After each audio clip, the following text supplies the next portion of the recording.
It was a cold, wet, nasty day in 1835 when someone first attempted to kill a sitting U.S. president.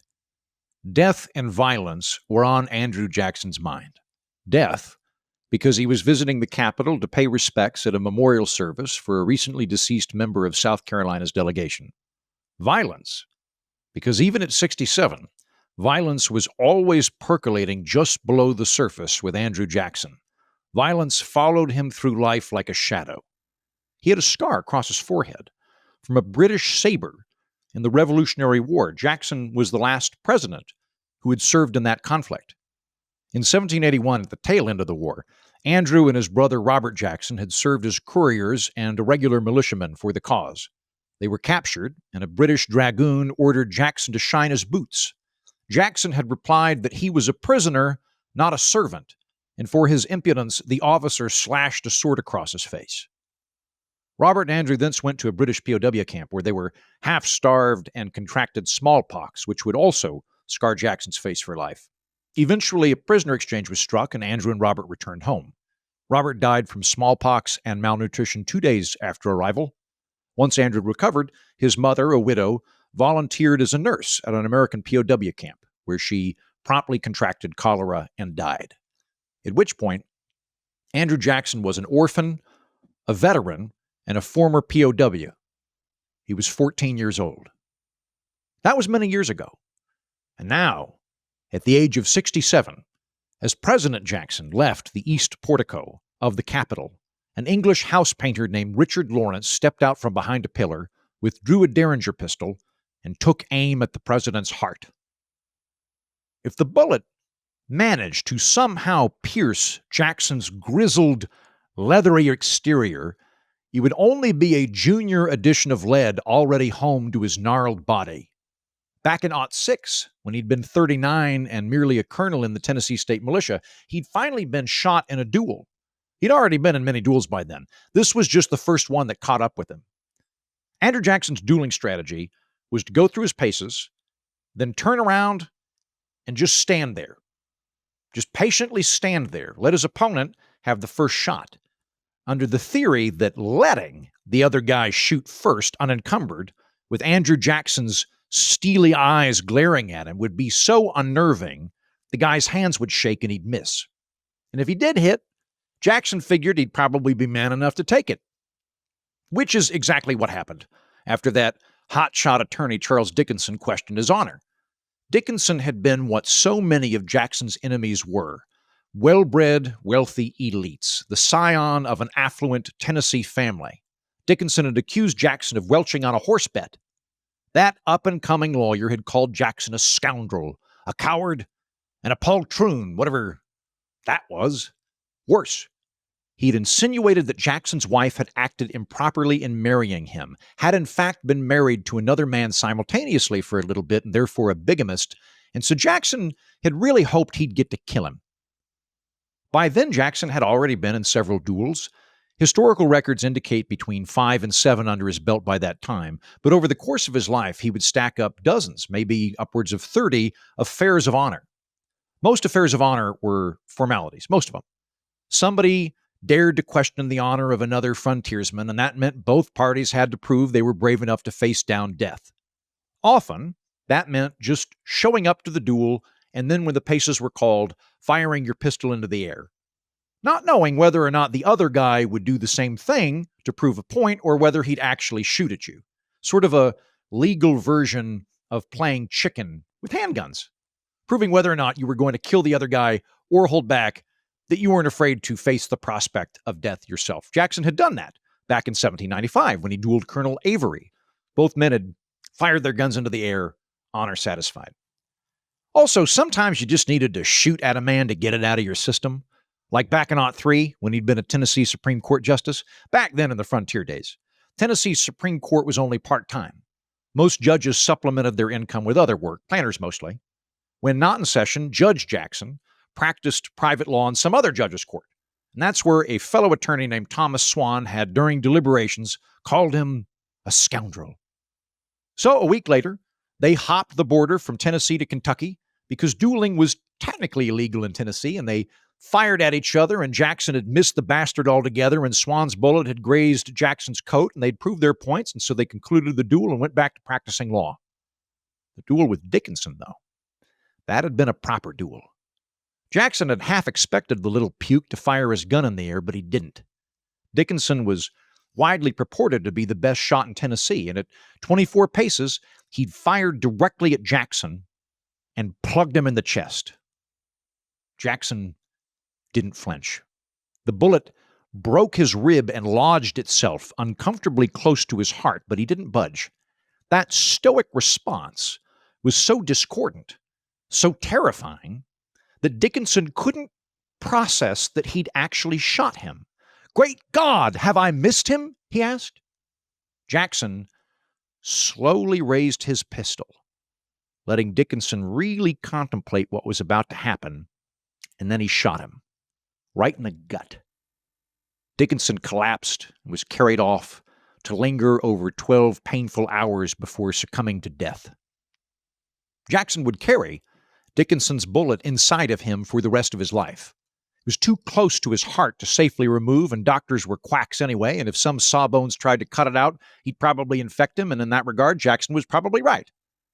He'd also carry that story for the rest of his life, and like the bullet, it would never truly heal. The duel had been a good thing. Initially, back in Tennessee anyway. "There's Andrew Jackson. Did you hear that old sumbitch shot a lawyer? If he shoots a banker, he's got my vote for governor." Gunning down Dickinson helped his political career out there on the frontier. Andrew Jackson, the man of honor, of iron will, who gunned down the attorney that insulted his wife. Vote Jackson. He shot a lawyer. By the time he got to Washington, though, it was a hindrance. All those effete establishment types, soft men who had strong thoughts on university degrees and the fashion of powdered wigs, who had never been in a fight in their lives. To them, the duel codified Jackson as a brute, a savage, a barbarian from the hinterlands, unwelcome in fancy salons. 5 years after the duel, he got shot again. By then, in his mid-40s, he was a major general in the Tennessee militia, making preparations against the Creek, allies of the British in the War of 1812. But first, he got in a bar fight in Nashville, a really, really bad bar fight with the Benton brothers over a dispute, and this is kind of funny, a dispute regarding another duel he'd been in previously. They pissed off Jackson enough that he decided he was going to horsewhip that asshole Thomas Benton, but when he burst into the city hotel and cracked said whip, Benton shot him. Jackson, bleeding like a fountain, pulled his sword out and came after the Benton brothers, and Jackson's friends and the Benton gang proceeded to erupt into an absolute melee of clubbing each other with pistols and hacking at each other with knives and swords. The maelstrom didn't relent until Andrew Jackson kicked Jesse Benton down a flight of stairs and his boots finally filled up with enough blood that he passed out. His friends dragged his bruised, stabbed, slashed, pummeled, shot, and very bleeding body across the street, where a surgeon field-dressed his many wounds. That night, Jackson bled through 2 mattresses, all while Colonel Benton and his men circled the establishment shouting for him. Multiple doctors proclaimed the need to amputate the arm, but a barely conscious Jackson wouldn't hear of it. Years later, Thomas Benton would go on to become a long-serving senator from Missouri and one of Jackson's allies in Washington, because Andrew Jackson would define the entire political era, an era in which everyone was either a Jacksonian Democrat or a Whig. An entire political party started in opposition to him personally. Benton had become a Democrat. Let bygones be bygones. But the beating he'd given Jackson in Nashville those years ago had nearly killed him, the beating of a lifetime. Jackson languished for 2 weeks near death before miraculously surviving. I say surviving and not recovering because he never really did recover. The bullet, which shattered Jackson's shoulder, permanently lodged itself in the bone of his upper arm. All through that winter, the wound would not fully heal, painfully oozing, often infected, giving him fevers and dysentery. He had limited mobility for the rest of his life, sometimes requiring assistance to get dressed. Plus, aching nerve damage. He would never again be free of pain. Whether from that constant dull ache, or perhaps even from lead poisoning from the 2 bullets lodged in him, his friends said he was a changed man after that Nashville brawl. His famous hot temper became volcanic. He became more withdrawn, less warm and joyful, but above all else, he became more focused, more determined. He had come so close to death that he no longer feared it. And what he lacked in physical vigor, he made up with will. He returned to command in the War of 1812, but between his accumulating ailments and recurring infections, he lost weight. He grew gaunt. He contracted malaria and grew ghoulish. Barely able to eat, sometimes barely able to walk, his troops described him as a skeleton riding a horse. To many, Jackson was not an image of death, but its herald. At the Battle of Horseshoe Bend, unable to flush out the Red Stick Indians with cannon fire, he ordered a bayonet charge to fight the braves in hand-to-hand combat. By the end of the battle, 50 of Jackson's men lay perished against 800 dead Indian warriors. Jackson set Tohopeka to the torch. The surviving women and children were distributed as spoils to Jackson's Cherokee, Choctaw, and Creek allies. Following that battle, reports trickled in that his troops had fashioned bridle reins for their steeds from the slain Creek corpses, and that his Indian allies scalped the fallen as war trophies. The Cherokee conducted body counts by cutting off the noses of corpses, which would hang from their persons as victory mementos as they marched behind Jackson to the next unfortunate settlement. And if you're thinking, balderdash, those are just reports. That sounds like some Cormac McCarthy embellishment right there. Nobody marched behind Andrew Jackson, festooned with scalps and severed limbs. For one thing, they would smell too bad. Maybe. Sure, maybe that didn't happen. It could very well be agitprop. It could have been Whiggish propaganda to make Andrew Jackson seem an evil genocidal maniac. Or maybe it was spread by his own men to make the Indians that they were serving with appear barbaric. Could be propaganda. The reality, though, the undisputed and underlying destruction and death and misery which he brought and would bring to tribes across the country is, in my estimation, much more profound than whether or not they mutilated the dead. Because this hellish, terrifying army, under Jackson's command, waged total war. Scorched earth campaigns against the unfortunate Red Sticks. They did not limit their efforts to enemy warriors. They burned Tallushatchee and Allahatchee to the ground, burned Emekfa and Initachopko to smoke out partisans, razed villages, destroyed food supplies, set cabins on fire with people inside, starved women and children, slaughtered livestock and left them rotting in fields to deprive the enemy of food. Eventually, Chief Red Eagle surrendered in order to spare the remnant population of his people from certain annihilation, opting instead for total defeat and partial annihilation. Jackson, under the authority of President Madison, negotiated a treaty in which the United States confiscated 23 million acres of Creek land, including from the Creeks who had served as allies alongside Jackson. By the Battle of New Orleans, Jackson was almost a supernatural specter, some grim, hell-bent warrior presaging mortality. Malaria gave him horrible shivering fits. The old bullet from the Dickinson duel, still lodged in his chest, grew inflamed, giving him pleuritic irritation. He could no longer lay down to sleep without entering a coughing fit and hacking up blood, so he would catnap upright in his tent, resting either hand on a sword and pistol. He looked utterly cadaverous, but his eyes were bright, sharp.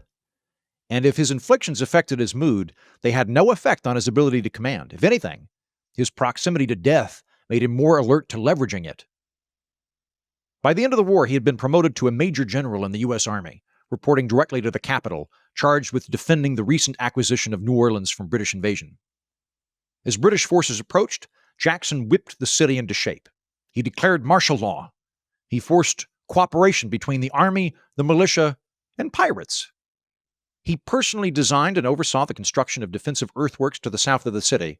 And on that fateful day, January 8th, 1815, the Battle of New Orleans, Jackson rode his horse up and down the line, steadying his troops, directing artillery placements, issuing precise orders of where and when to fire.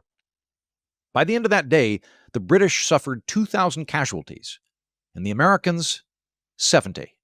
An incredible victory. Though an unnecessary one, because the War of 1812 was technically over by then. American and British diplomats had already hammered out a peace treaty, but in the age of horse and sail, word had not reached either army.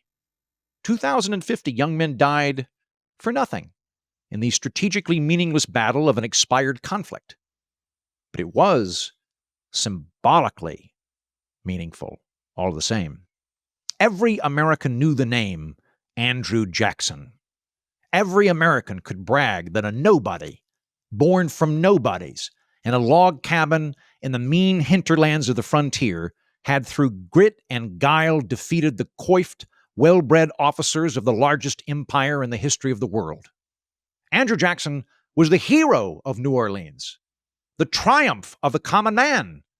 He was the everyman personified, perhaps deified. And his victories as the most successful American commander since George Washington would propel his political career to the city which bore that name. Now you all did read in the public prints how Pakenham attempted to make our Hickory Jackson wins, but soon his scheme repented. Jackson, he was wide awake and he wasn't scared at trifles. Oh well, he knew what aim we'd take with our Kentucky rifles. Oh, Kentucky, the hunters of Kentucky. Well, a bank was raised to hide our breasts, not that we thought of dying, but that we always like to rest, unless our game is flying. Behind it stood our little band, none wished it to be greater. Every man was half a horse and half an alligator. Oh, Kentucky, the hunters of Kentucky. Jackson recovered, for the most part, with so many stab wounds, blunt trauma, and bullets drained by malaria and infection. He would never fully recover. But he would recover enough. A rail-thin man burning with purpose and spite. He became territorial governor of Florida after taking it from the Seminoles, then senator. And at last, after multiple attempts and backstabbings, the President of the United States, a two-term president, in fact. Now, in the year 1835, at the height of his power and approaching his 7th decade of life, Andrew Jackson once again looked cadaverous. 6'1" and 140 pounds, a shambling bundle of gristle and bone shards held together by sheer tyranny of will. All of his old injuries conspired against him to render him stooped, arthritic, and riddled with scars, deaf in one ear. That old bullet agitating, making him cough up blood again. He relied on a cane to maneuver and often on the help of aides. Most of his teeth had fallen out, and his jawbone was literally rotting. Lead poisoning from the bullets and tobacco chewing from habit left abscesses and infected pockets in his gums, which oozed pus, all of which made dentures too painful, although he would stuff pads in his cheeks for public events as to appear less obviously skeletal. It was this man, this bitter, iron cadaver, this leering racist mummy, that the Englishman Richard Lawrence intended to kill there on the steps of the U.S. Capitol. Andrew Jackson saw him. The two made eye contact, and Richard pulled the trigger on his single-shot Derringer pistol. The cap fired, but the bullet failed to discharge. It was a misfire. Hands shaking, Lawrence withdrew a second pistol and swung it towards the president. But Jackson, enraged, nostrils flaring, eyes burning with fury, charged directly at his assailant. As Lawrence pulled the trigger for a second and final time, Andrew Jackson pulled out his cane and began to furiously beat him. His advisors, who often helped the president up and down stairs, had to pull Jackson off of Lawrence to keep the president from beating the man to death there on the steps of Congress. We're going to talk about assassinations this week, right here on The Political Orphanage.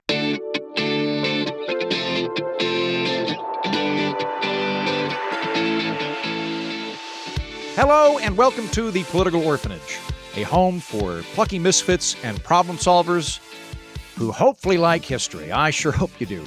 I'm your host, Andrew Heaton, and this week on the show, we're going to cover some of the assassinations and assassination attempts you haven't heard of, or at least you didn't pay very much attention to.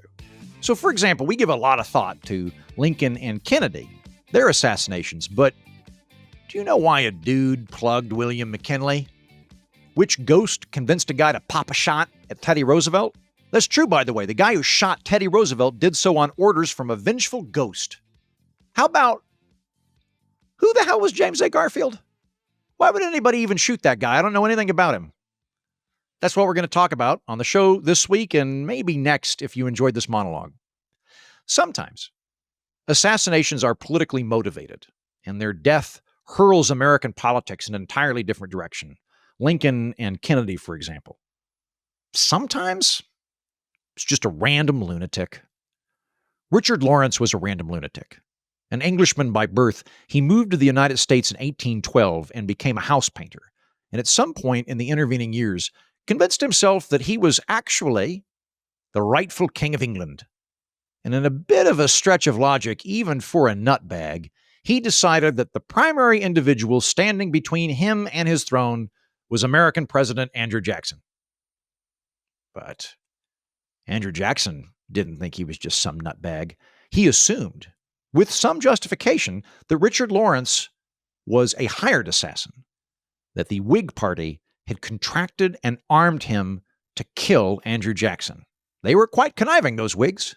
Maybe they'd known he was a lunatic, and they'd shepherded him to do it, so nobody would know the true culprits, the traitor John C. Calhoun.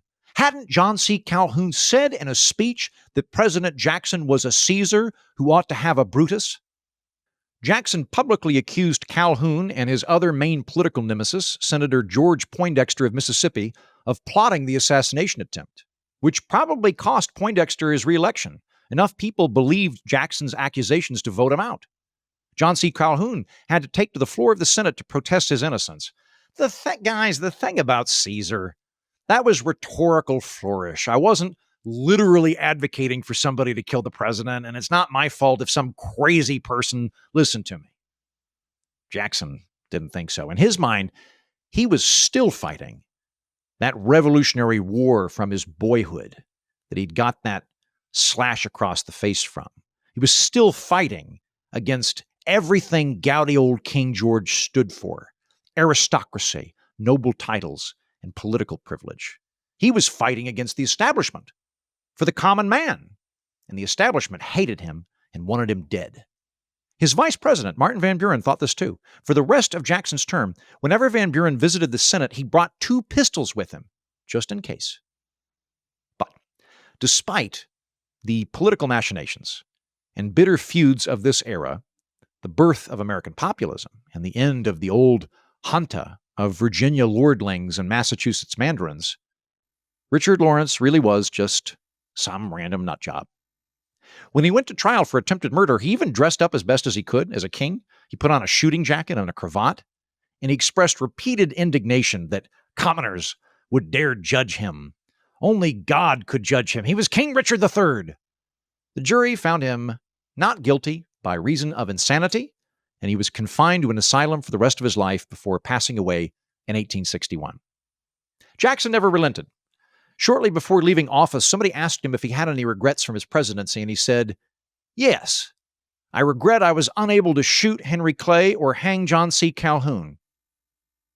Fascinating guy, Jackson. I might do another episode on Jackson and the birth of populism. There are actually quite a few parallels between today and back then, and he's certainly a sea shift in American politics. Patrons, if that is something that would interest you, please let me know. Maybe we'll do another long-winded historical monologue episode. But for now, because we've got a lot of assassinations to talk about, we need to move on. And in our episode so far, Jackson has avoided his. The next two did not. We're going to skip Lincoln. I assume you're pretty familiar with Lincoln. The next president we will discuss, James A. Garfield, who I'll also bet you have not thought of for more than 15 seconds in your entire life, would die a century after the attempt on Andrew Jackson's life. And in a weird way, a policy that Andrew Jackson pushed during his presidency, and a good one, I think, would over time morph and mutate and fester into something he never predicted, which set the backdrop and the rationale for the later death of President Garfield. A death which involves corrupt political machines, hapless doctors, Alexander Graham Bell, the Gilded Age, and Charles Guiteau, the man who killed him. A failed lawyer, once rejected from a sex cult. A failed writer, who once brought a prostitute to his divorce trial. A man who was absolutely, utterly batshit crazy and would murder the President of the United States. That man and that story are this week's accompanying bonus episode. If that's of interest to you, and if you've listened this far, I'm pretty sure it is, please head to thepoliticalorphanage.com. This show is supported by its listeners. If you think the program's valuable, I don't know that you honestly learned any political stuff today, but wasn't it fun history? It was at least entertaining, right? Wasn't it entertaining? Okay. If you think it's providing more than partisan bickering and confirmation bias, please check it out. Patrons, I would love to know your thoughts on today's episode. Please post your thoughts in the episode. It's a little shorter than usual, but I thought it was fun. I thought this was a short, bittersweet episode. If you enjoyed it and you would indeed be down for another Andrew Jackson episode, let me know. That might be a very fun way to analyze and discuss populism by looking at this extremely colorful and terrifying character from the annals of American history. But mostly, though, patrons, gear up for a very fun bonus episode, because insofar as a presidential assassination can be, the death of James A. Garfield contains a surprising amount of levity. The dude who shot him is quite the character. There are some funny moments in this week's longer, I hasten to add, bonus episode. So whether you want to support my good work or saddle up and get that extra bonus content, I sure would appreciate it if you became a patron of the show. Step up, become a senior orphan. Go to thepoliticalorphanage.com. That's thepoliticalorphanage.com. And that's the show. Thanks for listening. Thank you, patrons who make it all possible. Until next time, I've been Andrew Heaton, and so have you.